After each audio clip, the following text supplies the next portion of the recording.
হ্যাঁ, আপনারা জানেন যে আজকে বাংলাদেশ জাতীয়তাবাদী দলের ভারপ্রাপ্ত চেয়ারম্যান জনাব তারেক রহমানের স্বদেশ প্রত্যাবর্তন।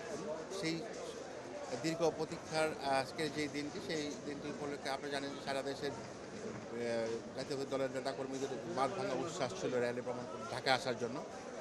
তো জাতীয়তাবাদী দলের আবেদনের প্রেক্ষিতে বাংলাদেশ রেলওয়ে 11 জনের স্পেশাল ট্রেনের ব্যবস্থা করেছে। সারা বাংলাদেশ থেকে 11 জনের ট্রেন আসা যাওয়া করবে। আপনার ইতিমধ্যে ম্যাক্সিমাম সব ট্রেনগুলোই ঢাকা প্রবেশ করেছে। কিছুক্ষণের মধ্যেই নরসিংদী কমিউটার নরসিংদী স্পেশাল যেটা, সেটা আসবে বৈরব নরসিংদীর নেতাকর্মীরা। এবং জামালপুর থেকে যে ট্রেনটি, সেটা স্পেশাল, সেটাও চলে আসবে কিছুক্ষণের মধ্যে ঢাকা ঢুকে যাবে। আপনি জানেন আবার ঠিক ফেরত যাত্রায়ও এই সমাবেশ শেষে এই ঐতিহাসিক দিনে আপনার এই 11 জন স্পেশাল ট্রেন আবার যথাসময়ে শেষ যাবে। প্রথম যে ট্রেনটি ছেড়ে যাবে সেটা হচ্ছে 7টা 30 ঘটিকায় পঞ্চগড় অভিমুখী। প্রথম যে ট্রেনটা এই পঞ্চগড় স্পেশাল যেটা সেটা ছেড়ে যাবে প্রথম। আর সর্বশেষ ছেড়ে যাবে লালমনি অভিমুখী আপনার 23টা 45, অর্থাৎ রাত 11টা 45 শেষ ট্রেন ছেড়ে যাবে।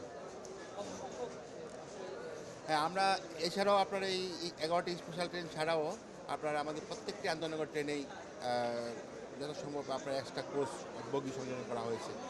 আর আপনি জানেন যে নেতাকর্মীদের যে উৎসাহে আগমন, আপনার দেখছেন পুরো স্টেশন ট্রেন। আমরা আশা করছি বাংলাদেশ রেলওয়েতে প্রায় 15 থেকে 20 হাজার লোক আসা যাওয়া করবেন।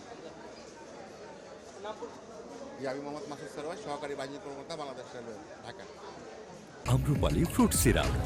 Real magic in every drop.